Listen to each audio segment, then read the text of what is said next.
All right, in today's video, I wanted to talk about the last set of chemical reactions during photosynthesis that we call the Calvin cycle. So as usual, we'll go through the basics of this process and look at the chemical reactions that are happening, why they occur and where they occur, so that we can more fully understand. So let's go ahead and get started. So the Calvin cycle sometimes is also called the dark reactions. They are sometimes called the dark reactions because they don't directly involve light energy like the light reactions did that we talked about in an earlier video. But we'll always use the Calvin cycle to talk about them. So during the Calvin cycle, we're going to use the chemical energy carriers that we generated during the light reactions to make glucose. So we're going to use the ATP and the NADPH that we made during the light reactions. We're going to use them to take carbon dioxide out of the air and connect those carbon dioxide molecules together to make glucose. We call that process of pulling carbon dioxide out of the air, connecting it together to make organic molecules, carbon fixation. So we'll see that term quite a bit in this video. So we're going to combine energy from the light reactions, carbon dioxide from the air, and we're going to produce glucose through this process of carbon fixation. And so this step occurs in the chloroplast stroma. And let's go ahead and take a look at what this set of chemical reactions looks like. So here we have the basic chemical equation for the Calvin cycle. We're going to take 6 carbon dioxides, combine them together with the energy from NADPH and ATP. Again, these energy carriers were produced during the light reactions. So this step couldn't happen without the light reactions. We're going to connect those carbon dioxides together and we're going to produce a glucose molecule, C6H12O6. We'll also have our depleted energy carriers, NADP and ADP. So just as a reminder, everything on the left are what we call the reactants or the substrates. Everything on the right are what we call the products. Right? And NADPH is an electron carrier. We've talked about it in the past. NADPH is the electron carrier used during photosynthesis. The form NADPH has the high energy electrons. We generated that form during the light reactions. And when we take the electrons away from NADPH in this step, we're going to produce NADP, the low energy form without electrons. That can be sent back to the light reactions and it can be recharged with electrons from the light reaction. As a reminder, ATP and ADP are also energy carrier molecules. ATP is the high energy form. We made that during the light reactions. And in this step, we're going to produce ADP, the low energy form. We'll send that back to the light reactions to be recharged.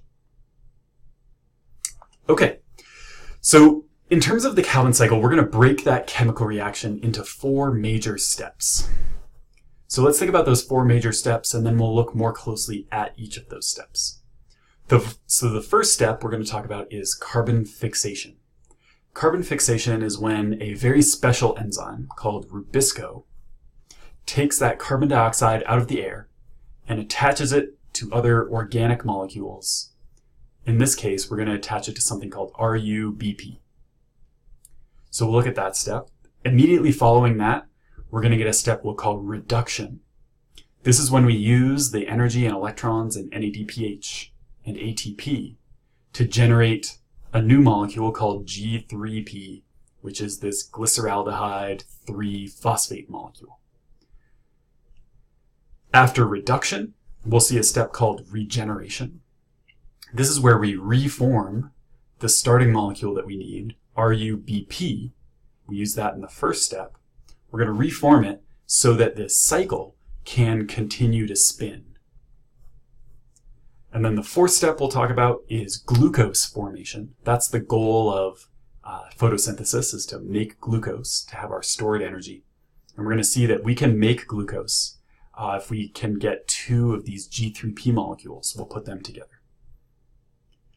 All right, so here's a diagram that demonstrates these steps in order.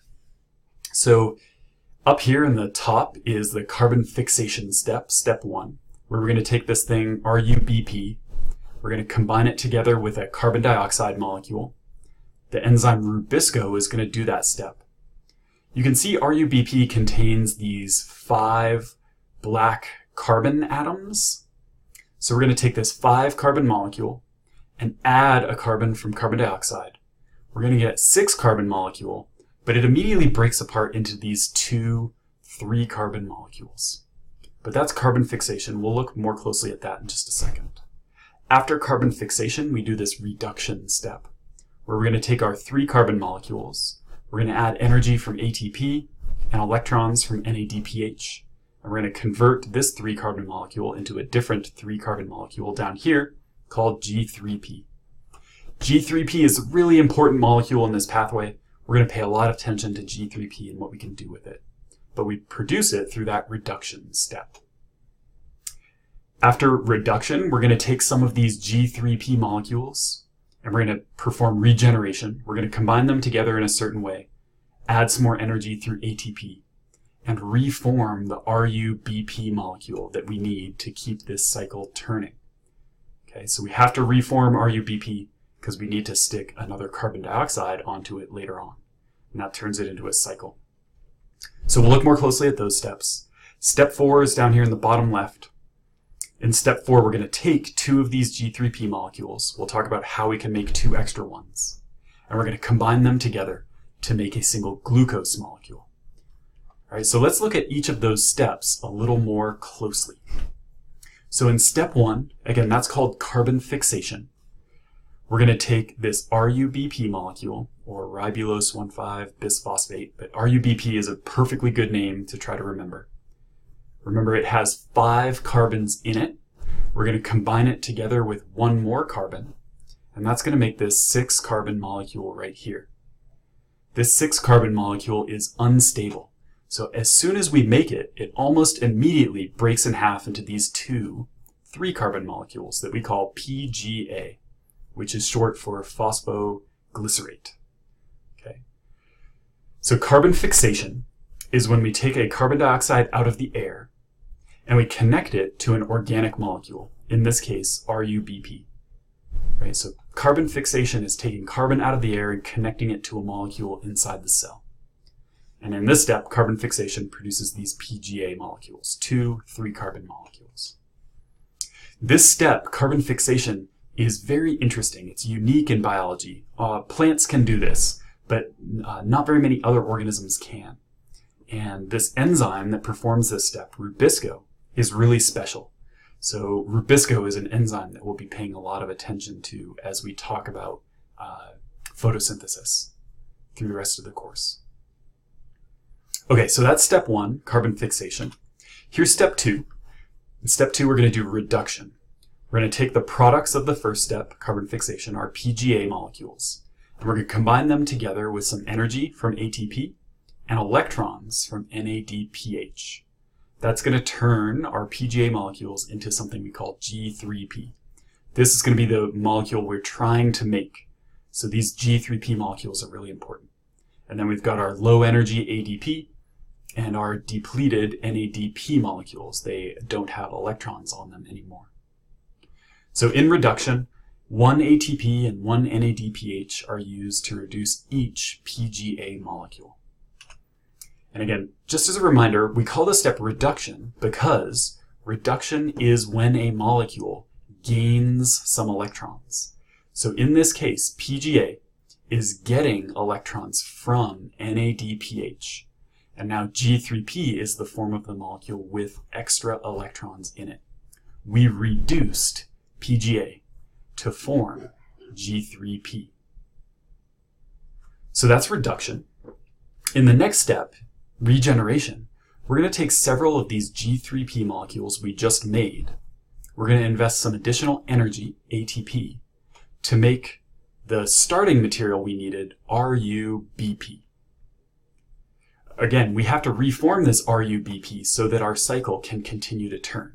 If we didn't reinvest these G3Ps back to making RUBP, we'd run out of RUBP and the Calvin cycle would stop because we would have no molecules to attach carbon dioxide to in the first step. So in regeneration, we make that RUBP so that this Calvin cycle can continue to turn. This step requires more of that ATP energy that we produced in the light reactions. And then the final step is glucose formation. Glucose formation also requires these G3P molecules that we produced during reduction.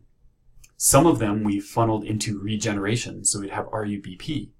But we're going to see how we can grab 2 of them, in this case, and connect these 2 3-carbon molecules together to form 1 glucose. When we have the glucose, that molecule is very stable, it stores a lot of energy, and the cell can use it later through cellular respiration to release energy if needed. The cell can also use it to build all sorts of starches and other molecules, other macromolecules for the cell. So during glucose formation, we're going to see that 3 turns of the Calvin cycle can produce 1 extra G3P. So after 6 turns, we'll have these 2 additional G3Ps. And again, we'll connect them together to produce 1 glucose molecule. So let's look more closely at how 3 turns of the Calvin cycle can produce 1 additional G3P.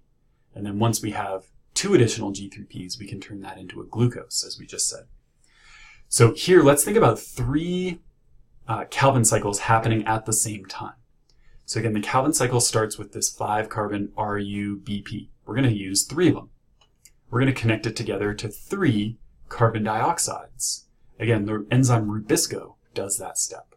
So when we combine the carbon dioxide with the RUBP, we get this 6-carbon unstable intermediate.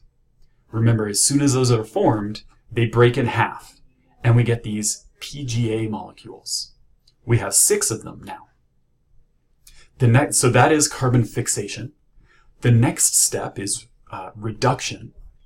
During reduction, we're going to invest some of our ATP energy and our NADPH electrons that we produced during the light reactions into these PGA molecules. And through the step of reduction, we're going to create these G3Ps. We're going to make 6 G3Ps here, 1 from each of the PGAs.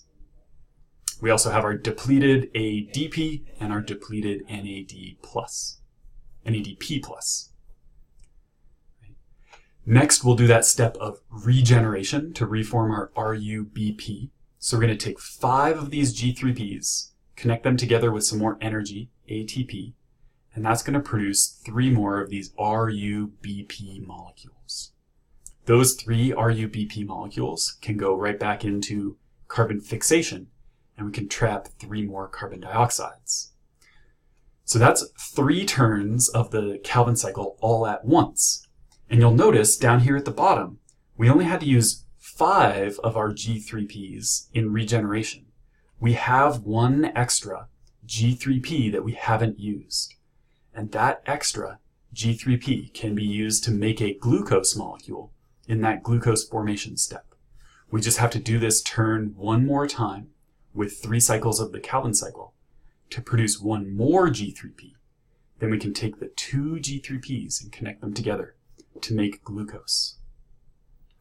So that's where we'll stop talking about the Calvin cycle, right? We took carbon dioxide out of the air. We connected it together with electrons and energy we produced during the light reactions. We do 6 turns to make 2 G3Ps. And then those 2 G3Ps are connected together to make glucose. As always, I don't want you to worry too much about all the chemical names here, but RUBP is a pretty important chemical. We want to know that that's what we attach carbon dioxide to at the beginning. And then G3P is an important molecule. We want to know that that's the name of this intermediate that we produce. And once we have 2 of them, we will be able to make a glucose. But I wouldn't concern yourself with the other chemical intermediates in this pathway. The enzyme Rubisco, though, is also very important. So we'll talk more about that as we go. So we'll stop there. As always, I hope you'll ask questions in the discussion board if you have them, and I will talk to you soon.